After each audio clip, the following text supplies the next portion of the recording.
Opération de réhabilitation du bâti ancien de l'hypercentre et du parc immobilier de la wilaya d'Alger.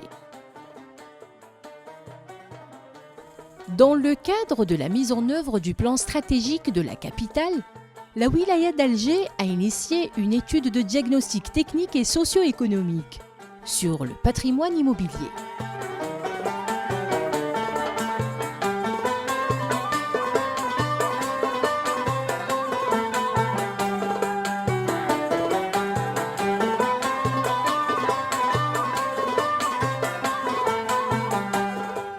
La réhabilitation de ce dernier constitue un des principaux axes prioritaires de ce plan stratégique de développement de la wilaya d'Alger. Ce parc immobilier dont l'entretien et la maintenance ont fait défaut demeure exposé à une dégradation quasi permanente et présente aujourd'hui dans son intégralité une vulnérabilité. L'opération a pour but d'améliorer les conditions de vie des citoyens, sauvegarder un patrimoine architectural et urbanistique, redynamiser le marché de l'immobilier, préserver la dynamique socio-économique et culturelle des quartiers concernés. Enfin, offrir à Alger une image de capitale moderne. L'ensemble des circonscriptions administratives de la wilaya d'Alger ont été touchées par cette opération pour l'ensemble des 57 communes et plus de 252 sites.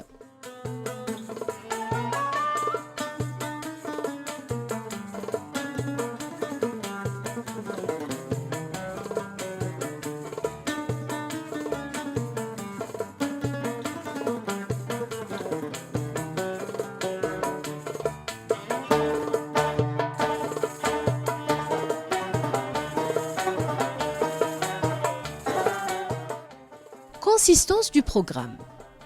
Prévu 14 767 immeubles pour 184 583 logements. En cours, 3 908 immeubles pour 53 122 logements. Dont 186 immeubles pour 2 608 logements au niveau de l'hypercentre.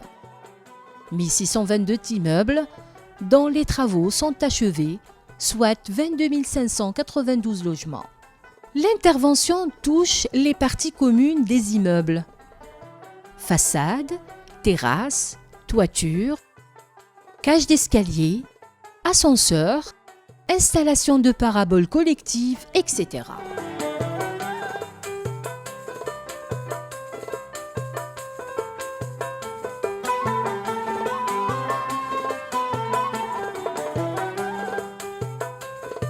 À ce jour, il enregistrait nombre d'antennes collectives installées 2343. Nombre d'antennes individuelles enlevées 25 673.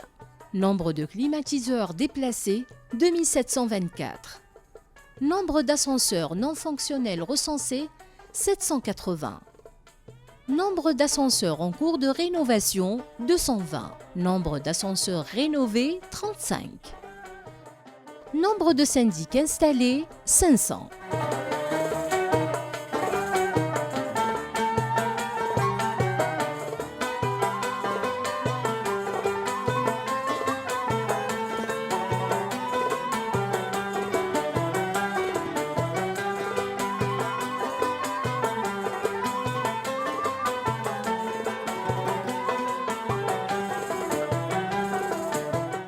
La maîtrise d'ouvrage déléguée a été confiée à 5 opérateurs, à savoir les 3 OPGI, la Direction d'aménagement et de restructuration des quartiers d'Arc et la Régie foncière de la ville d'Alger.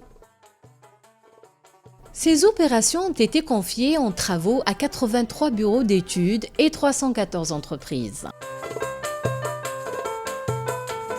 Dans ce cadre, 9 472 emplois ont été créés, notamment 280 cadres, architectes et ingénieurs, et 300 techniciens supérieurs, dont l'objectif de faire de ces sites d'intervention des chantiers écoles et en faire bénéficier les stagiaires et les étudiants pour se spécialiser dans le domaine de réhabilitation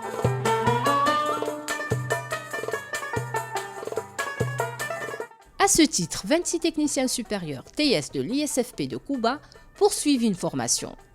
35 maçons apprentis du centre de formation de Belkhadem sont en cours de formation.